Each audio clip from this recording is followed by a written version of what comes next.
Salut à tous, c'est Losk. Et bienvenue dans cet épisode d'En Parallèle, qui est l'épisode passage du test. Alors d'ici quelques heures, je passe le test de QI.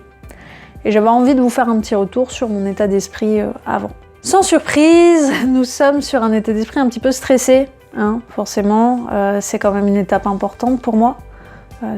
J'attends beaucoup de ce test, peut-être même beaucoup trop, par rapport à ce qu'il va m'apporter.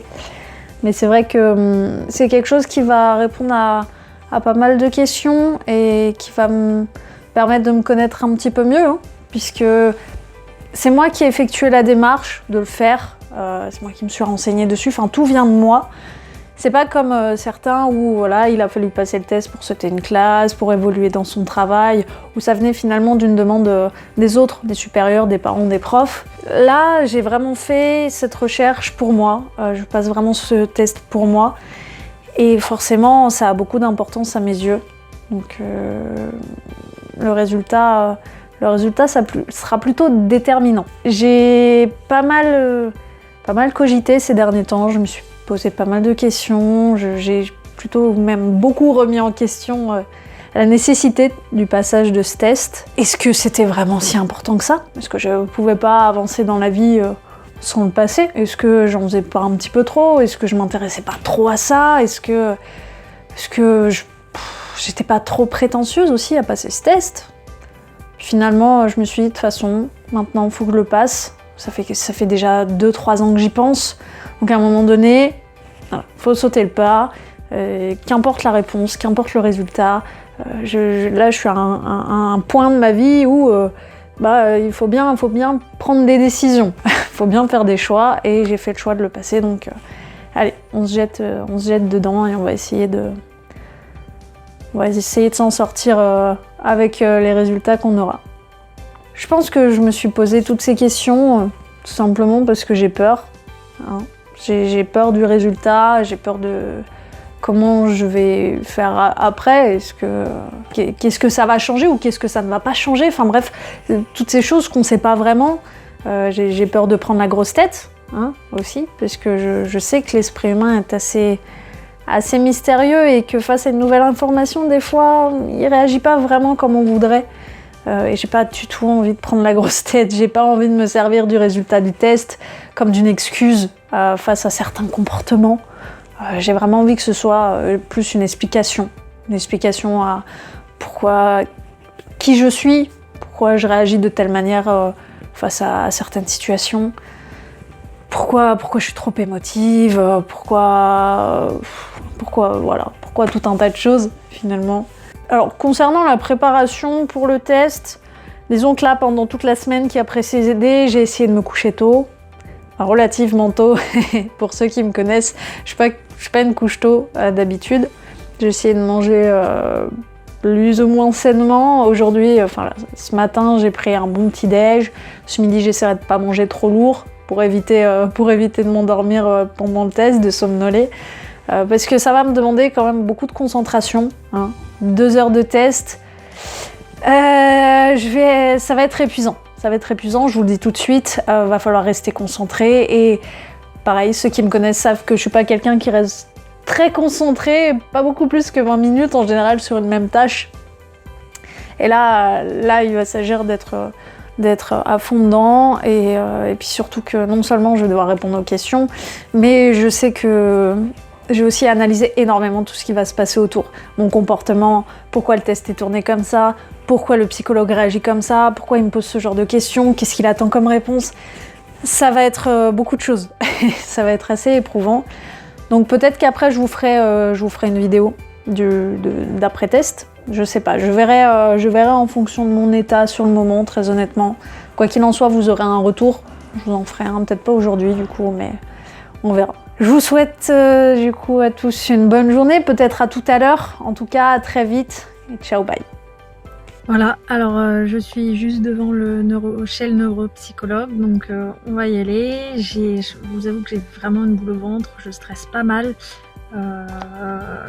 Donc il m'a demandé de prendre tout appareil médical dont j'aurais besoin, donc si j'avais eu pour l'audition. En tout cas, moi j'ai dû prendre mes lunettes. Et c'est parti, je vous retrouve après. Allez, à toutes. La petite musique qui détend pas du tout en fait. Radio classique.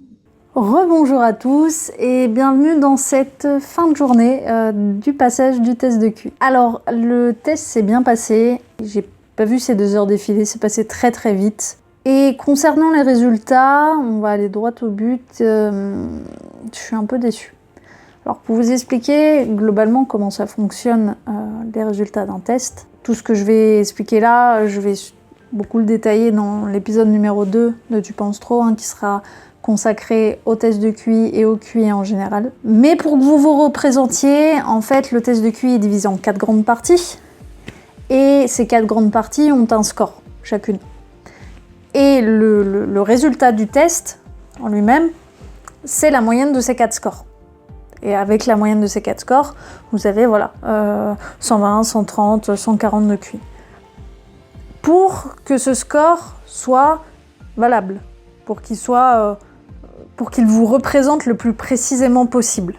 La moyenne doit être ce qu'on appelle homogène, dans le sens où si vous avez un résultat à 115, un à 130, un à 110, un à 125, vous vous rendez bien compte que on n'est pas forcément sur quelque chose de très stable, quelque chose qui va vous définir précisément. Là où on aurait été sur un résultat homogène, ça aurait été 4 résultats autour de 105-115. Voilà, là on reste dans une tranche plutôt facile à définir et à calculer. Lorsque nous avons des résultats qui sont assez disparates, c'est ce qu'on appelle un résultat hétérogène. Et c'est ce que j'ai eu. Donc en fait j'ai performé dans tout ce qui était tests verbaux et j'ai un petit peu moins bien réussi dans tout ce qui était calcul mental, mémoire à court terme. Donc ça, rien de bien étonnant. Bref, le reste des tests, j'étais plus proche de la moyenne, mais par contre effectivement j'étais très proche de 130 pour les tests verbaux. Concrètement, ça me situe pas à la moyenne, pas chez les surdoués, au milieu. Si je devais me situer sur une courbe de Gauss, qui est l'échelle de mesure du test, je serais au milieu. Je vais être honnête avec vous, c'est plutôt ce que j'espérais ne pas avoir, un score hétérogène. Parce que c'est pas précis. C'est pas précis et moi j'aime bien quand les choses peuvent me situer de manière précise. Mais bon, disons qu'on va prendre le bon côté. Je suis plutôt libre. Je suis pas enfermée dans une seule petite case.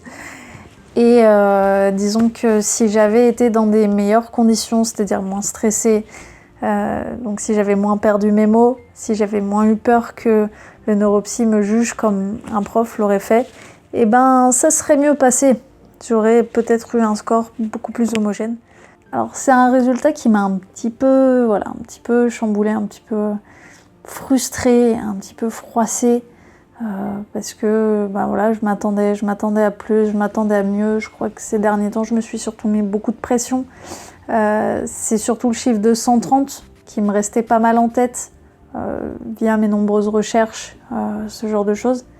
Donc forcément, entendre qu'on n'est pas au-dessus, qu'on n'est même pas forcément entre 125 et 130, quand on s'y attendait un petit peu, il y a un peu de déception.